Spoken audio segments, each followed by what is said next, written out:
오늘 우리 하나님께서 주시는 말씀은 로마서 1장입니다. 로마서 1장 18절부터 32절까지입니다.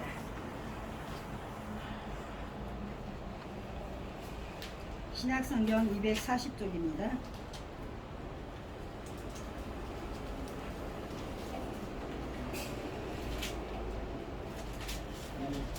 1장 18절로 32절까지입니다. 교도갑니다. 다 찾으신 줄로 믿고 교도갑니다. 제가 18절 읽습니다. 하나님의 진노가 불의로 진리를 막는 사람들이 모든 경건하지 않음과 불의에 대하여 하늘로부터 나타나나니 이는 하나님을 알만한 것이 그들 속에 보임이라. 하나님께서 이를 그들에게 보이셨느니라. 창세로부터 그의 보이지 아니하는 것들 곧 그의 영원하신 능력과 신성이 그가 만드신 만물에 분명히 보여 알려졌나니 그러므로 그들이 핑계하지 못할지니라. 하나님을 알되 하나님을 영화롭게도 아니하며 감사하지도 아니하고 오히려 그 생각이 허망하여 미련한 마음이 어두워졌으니 스스로 지혜 있다 하나 어리석게 되어 썩어지지 아니하는 하나님의 영광을 썩어질 사람과 새와 짐승과 기어다니는 동물 모양의 우상으로 바꾸었느니라. 그러므로 하나님께서 그들을 마음의 정욕대로 더러움에 내버려 두다 그들의 몸을 서로 욕되게 하게 하셨으니 이는 그들이 하나님의 진리를 거짓 것으로 바꾸어 피조물을 조물주보다 더 경배하고 섬김이라. 주는 곧 영원히 찬송할 이시로다. 아멘. 이 때문에 하나님께서 그들을 부끄러운 욕심에 내버려 두셨으니 곧 그들의 여자들도 순리대로 쓸 것을 바꾸어 영리로 쓰며 그와 같이 남자들도 순리대로 여자 쓰기를 버리고 서로 향하여 음욕이 불일듯하며 남자가 남자와 더불어 부끄러운 일을 행하여 그들이 그릇 때문에 상당한 보응을 그들 자신이 받았느니라. 또한 그들이 마음에 하나님을 두기를 싫어하며 하나님께서 그들을 그 상생한 마음대로 내버려 두사 합당하지 못한 일을 하게 하셨으니 곧 모든 불의, 수악, 탐욕, 악의가 가득한 자여 시기, 살인, 분쟁, 시기, 사기, 악독이 가득한 자여 수군수군 하는 자여 비방하는 자요 하나님께서 미워하시는 자요 능욕하는 자요 교만한 자요 사랑하는 자요 악을 도모하는 자요 부모를 거역하는 자요 우매한 자요 배약하는 자요 무정한 자요 무자비한 자라. 32절 함께합니다. 그들이 이 같은 일을 행하는 자는 사형에 해당한다고 하나님께서 정하심을 알고도 자기들만 행할 뿐 아니라 또한 그런 일을 행하는 자들을 옳다 하느니라. 아멘. 잠시 기도합니다. 주님 무엇인데 사랑하셔서 이밤도 우리들을 사랑하시고 생명을 연장시켜 주시고 그 크신 하나님을 찬양하며 예배할 수 있는 귀한 시간을 주시니 감사드립니다. 아멘. 주님 이 시간을 통하여 하나님 친히 영광 받으시기를 원하오며 예수님의 이름으로 기도합니다. 아멘. 오늘 말씀은요, 제가 좀 제목을 그냥 고범죄를 범하지 말라. 우리가 이 로마서는 좀 어렵다고 해요. 교리적인 말씀이기 때문에. 그런데 저는 이제 로마서 1장 18절로 32절까지입니다.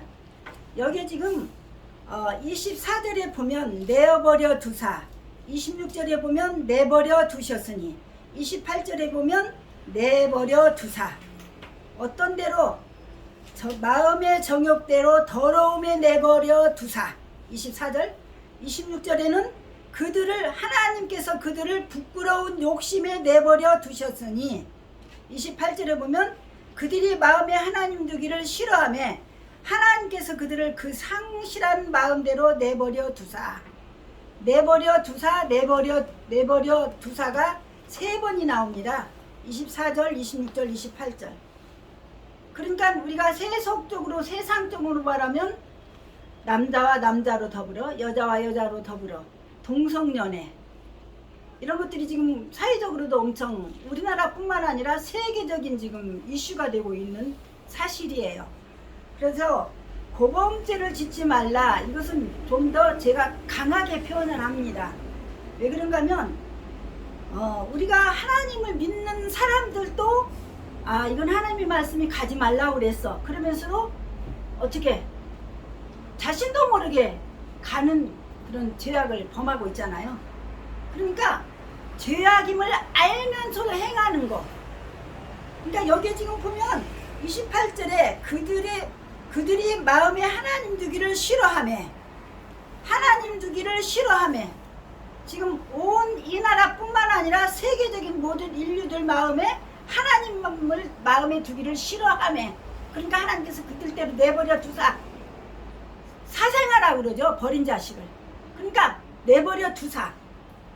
그래 어떻게 세상에서 악한 것들은 다 할 수 있도록 그냥 내버려 두는 거죠. 그래서 상당한 보응을 받기까지 내버려 두사. 그래서 여기 지금 그 그가 죄인 것을 알면서도 행하는 것은 죄에 깊이 빠진 자. 그래서 죄가 죄에 깊이 빠질수록 무감각해지는 거죠. 이거 한번 하니까 또 하게 되는 거예요. 그래서 이제 무뎌지는 거죠. 그래서 그것이 죄악인 줄 알면서도 행하는데 심지어는 고의적으로 죄를 찾아서 다니기까지 한다는 얘기죠. 제가 오늘은 말씀을 설교한다는 것보다는 제가 생활 속에 겪었던 거를 좀 이렇게 저녁에 좀 피력을 해보고자 합니다. 그래서 고음죄를 짓지 말라. 이것은 죄인 것을 알면서도 빠져드는 거, 죄성에 젖어든 거. 그래서 고의적으로 죄를 찾아서 다니는 거. 그래서 시편 19편 13절에 보면 또 주의 종에게 고의로 죄를 짓지 말게 하사 그 죄가 나를 주장하지 못하게 하소서. 그리하면 내가 정직하여 큰 죄과에서 벗어나겠나이다. 고의로 죄를 짓지 못하도록은 고의적으로 죄를 짓다 보면 어떻게 되냐면 원어를 살펴보니까 끌어오르다. 죄를 짓고자 하는 마음이 나도 모르게 막 끌려가는 거, 끌어오르는 거. 그래서 펄펄 끓다. 그래서 나 자신도 나를 이기지 못하고 끌려가는 거죠, 죄성에.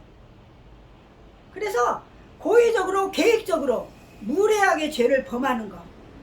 내 의지가 약해서 죄를 범하는 것이 아니라 아주 고의적으로 거만하고 무례해서 범하는 죄가 고의적으로 고범죄를 짓는다고 말하고 있습니다. 두 번째는 죄의 대가를 무시해요. 죽으면 죽지 뭐. 지옥? 전도하다 보면 그래요. 내 가슴을 나를 믿지 뭘 믿어 그러면 천국이 있어요. 그게 뭐가 있어? 지옥 가요. 지옥? 그거 뭐가 얼마나 무서워서. 그래 마가복음에 보면 불도 꺼지지 아니하는 엄청나게 무시무시한 것이 지옥이라고 그랬거든요. 근데 세상 사람들은 이것을 무시해버리는 거예요. 죄의 대가. 죄의 대가는 뭐예요? 죽음이잖아요. 죽음은 뭡니까? 지옥 가는 거죠. 예수를 안 믿으면. 그렇다면 죄에 대한 형벌은 자명한 것인데도 불구하고 죄를 범하는 자는 하나님의 그 징벌을 무서워하지 않아요. 그리고 무시하고 더욱 큰 죄악으로 빠져들게 되는 거지. 그래서 유다서 1장 4절에 살펴보니까 이는 가만히 들어온 사람 몇이 있습니다. 그들은 옛적부터 이 판결을 받기로 미리 기록된 자니 경건하지 아니하여 우리 하나님의 은혜를 도리어 방탕한 것으로 바꾸고 홀로 하나이신 주제 곧 우리 주 예수 그리스도를 부인하는 자니라. 이건 지금 이단 사상이 영지 사상, 영지주의가 들어와서 이제 처음엔 하나 둘 들어왔다가 이제 때를 이루어서 그게 전염이 되어서 가만히 들어온 거. 죄도 마찬가지라는 얘기죠. 가만히 나 자신도 모르게 한번 하니까 재미있어. 그래서 또 계속적으로 빠져들어가. 그러다 보니까 이제는 계획을 세우고 고의적으로 고범죄를 짓게 된다는 얘기죠. 세 번째는 죄악을 널리 퍼뜨려야 자기만 죄는 게 아니라 이제 동물을 손짓해서 오라고 그러는 거죠. 나와 같이 하자. 그래가지고 당을 짓고 그런 죄를 범하게 되는 것이죠. 그래서 자기만의 죄악에 만족하지 못하고 죄악을 퍼뜨리는 것이 일반적인 그 죄의 특성이라고 그래요. 그래서 자기만의 멸망을 두려워하는 것이 아니라 다른 사람까지 끌어들여서 같이 가자, 함께 가자.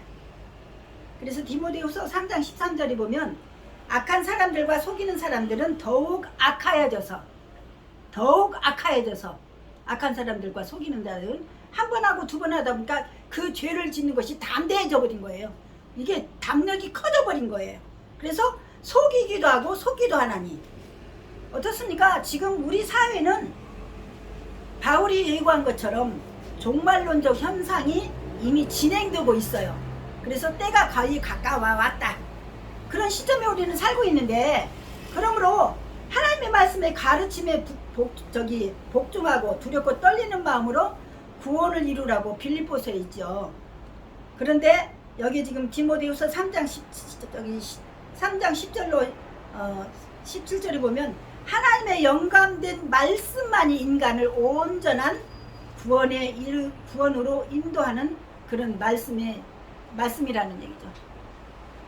그렇다면 여기 지금 우리가 살펴보고자 하는 것은, 저는 이제 길게는 안 하려고 작정을 하고 왔는데, 종교적인 사악함이 18절로 23절에 나왔어요. 사회적으로 한번 죄를 범하다 보면 계속적으로 이제 아주 자범죄를 떠나서 아주 고범죄로 더 큰 죄악을 지게 되고, 그래서 24절로 27절에 보면 방종, 나만 그런 게 아니라 저 사람도 그래, 나만 가지고 이야기를 하는데 다른 사람까지 끌어들여서, 그리고 완고해서 죄악으로 인해서 심판의 대상이 됨을 말하고 있는 것이 지금 본문이에요. 왜 고범죄를 짓지 말라고 하는가 하면, 제가 고추농사를 짓고 있습니다. 그런데 제가 거기서 이제 고추농사 한 지가 지금 4년 차인데요. 첫 번째는 아무것도 모르고 유기농으로 하다 보니까 그 탄저가 빨려가지고 얼마 못했어요. 그래서 이제 그 이듬해부터는 친환경으로 100% 유기농을 못 하겠더라고요.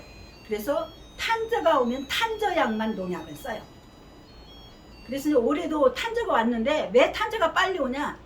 친환경을 하다 보니까 약이 약하다 보니까 이게 병충해가 빨리 들어요. 빨리. 그래서 탄저약을 하나님께서 어떤 지혜를 주시냐면, 한 가지만 해갖고는 내성이 있어서 안 될 것 같아서 3가지를 사가지고 이렇게 번갈아 가면서 했더니, 놀라운 것은 한 나무가 이렇게 가지가 10가지가 있다면 한 가지에 탄저가 들렸어요. 그러면 요만큼 한 3분의 2에서 탄저가 걸렸어. 그런데 그게 치료가 돼서 괜찮고, 그 밑에 건 빨개지고 그 위에는 꽃이 피고, 한 가지에서. 그러니까 그 동네 사람들이, 우리 아랫밭에 사는 그 이사장이 뭐라고 그러냐면, 그렇게 정성을 다하는데 탄저가 왔다가 다 도망간대. 작년에도 어떤 사장님이 그러더니 올해도 그래. 왜? 탄저가 오다 보니까 올해는 고추가 너무 잘 돼가지고 일주일에 2번씩 땄어요. 그 뽀내는 기계가 크질 않아서. 그래서 한 번 따면은 한 20서너근 그 정도로 이제 저기 하는데, 닦고 넣고 이거 하기가 너무 바빴어요. 거기다 이제 탄저까지 오니까 따고 나면 또 약을 해야 돼요. 소독을. 그러다 보니까 엄청 바쁘게 살았는데, 그 동네에서 4년차 농사를 짓다 보니까 이 동네 사람들이 이제 우리가 언제 안 오는 걸 아는 거예요. 그래서 우리 안 오는 날 아주 고추가 이렇게 대과종이라 큰 고추를, 이상해, 고추가 붉을 때가 됐는데 안 붉었어. 그래서 보니까 누가 손이 탔어. 근데 그것까지도 좋았어요. 추석 세고 그 이튿날 가니까 청양고추가 엄청 내려가 가지 막 늘어졌어요. 이리도 치고 저리도 치고 애고추까지 다 따간 거예요. 그거는 이제 못 참겠는 거예요. 그래서 그날 저녁에 왔어요. 왔는데 잠이 안 들어요. 시간을 보니까 8시 반이에요. 그래서 운전을 해가지고 밭으로 갔어요. 무서운 것도 모르고. 밭으로 가니까 있긴 뭐가 있어. 도둑잡으러 갔는데 없어. 그래서 고추를 따다 보니까 이건 도저히 안 되겠어요. 너무 많이 손을 대서. 그래서 그날 저녁에 잠을 못 자면서 하나님 앞에 기도했어요. 하나님, 이거 어떻게 해야 돼요? 이 분이 안 풀리고 잠이 안 오는 거예요. 그런데 하나님께서 카렌다 찢으면 이렇게 크잖아요. 거기다 빨간 색연필로 애써 지은 고추 따간 검은 손, 이 손을 저주합니다. 이 손이 썩어지게 하옵소서. 농사지은 송, 내 사인을 해서 크게 해서 호치겠 갖다 해가지고 그 줄에다 붙였어요. 그러고 나니까 여기가 조금 뚫리더라고요. 우리 장로님이 뭐라고 그러냐면, 목사가 예수 믿는 사람들, 이 동네 사람들이 예수 믿는 줄 아는데 그렇게 지독하게 썼네. 근데 쓰는다도 손이 떨렸어요. 근데 그 글귀를 하나님이 생각나게 하셨어요. 검은 손이라는 건 생각도 못했던 거예요. 근데 애써 지은 고추, 따간, 검은 손 저주합니다. 손이 썩어지게 하옵소서 하고 크게 쓰고 농사지은 송, 사인 해서 커다랗게 그날은 그냥 뭘로 이렇게 저기 집게로 눌러놨어요. 그 이튿날은 호치깃을 갖고 가서 다 아래로 다 찍었어요. 한 열흘을 붙여놨어요. 어저께 가니까 누가 싹 뜯어갔더라고요. 예수 믿는 줄 알아요, 제가. 그 동네 사람들도. 근데 이제 너무나 보기가 흉했겠죠. 왜? 그 손이 썩어지지 않으면 또 다른 밭에 또 가서 할 거 아니에요. 여기 있는 것처럼 고범죄. 정말로 저도 생각지도 못하는 글귀예요, 그게. 저도 쓰는 나 자신도 떨렸어요. 그러면 왜 이런 말씀을 전하는가? 내가 예수를 믿어도 나도 때로는 잘못을 저질러요. 그러나 또 하지는 않잖아요. 그때 2번이나 와서 그렇게 왕창 가져가면 뭐 하라는 거야? 그건 완전히 악종이잖아요. 악종. 그 손이 썩어져야 다시 그런 짓을 안 하지. 왜? 제가 뉴스에서 그걸 봤어요. 저기 고추 따고 나서 얼마 후에 100근을 봉지를 말려놨는데 통째로 들어갔대요. 그러면 고추가 작년처럼 비싸지는 않아요. 올해는 우리가 10근에 17만 원 받아요. 가루로. 작년에는 25만 원 받았어요. 그러면 올해는 싸잖아요. 그러면 그거 가져가야 그만큼밖에 안 되는데 세상에 100근을 말려면 그게 얼마예요? 왜? 그 고범죄, 죄가 죄인 줄도 모르고 그냥 물 먹듯이 저지르는 거죠. 죄악을. 제가 그걸 저기면서 하나님 어떻게 이렇게 악랄하게 다 따갔어요? 그래서 오늘 오후에 내가 이제 복지관 일을 하니까 오늘 우리 장로님이 가가지고 오후에 고추 좀 땄대요. 그러니까 며칠 만에 딴 거야. 한 보름 만에. 오늘이 지금 며칠인가요? 10월 5일이죠. 그러니까 추석 전에 땄으니까 그 정도로 지금 한 15일 만에 따는 거예요. 그건 왜냐? 고범죄를 짓는 사람은 죄인 줄도 모르고 남의 거 그렇게 가져가도 무디어져서 몰라요. 그렇다면 우리도 마찬가지예요. 그 바울이 말한 것처럼 우리가 지금 현재 말세를 향해서 이게 종말론적인 삶을 살고 있는데 우리가 살아있을 동안에 고범죄 범하지 말고 저와 여러분들이 하나님의 말씀이 나를 주관하도록 다스려달라고 기도하면서 말씀에 순종하고 두렵고 떨림으로 구원을 이루는 저와 여러분이 되어지기를 축원합니다. 사랑의 하나님 감사를 드립니다. 주님 불쌍히 여겨주시옵소서. 우리를 각자 마음에 하나님을 두기 싫어하며 각종 범죄가 일어나고 고의적으로 고범죄들을 아버지 범하고 있습니다. 주님 불쌍히 여겨주시옵소서. 긍휼을 베풀어 주시옵소서. 그럴 때 우리 하나님은 참견하지 않고 내버려 두사 말씀하십니다. 그리고 결국은 심판하시고 지옥에 떨어뜨립니다. 주님 그 상당한 보험을 받음에도 불구하고 이들이 죄인 것을 알면서도 고범죄에 빠져서 죄악을 저지르는 아버지 무심령들을 긍휼을 베풀어 주시고 주여 깨달아 알게 하시고 더욱 우리 예수 믿고 구원받은 우리들은 행여라도 고범죄에 아버지 휘말리지 않게 하시고 하나님의 말씀에 복종하고 순종하여 주님 두렵고 떨림으로 구원을 이루는 우리들이 되어질 수 있도록 하나님 축복하여 주시옵소서. 아멘. 감사를 드리고 예수님의 이름으로 기도합니다. 아멘.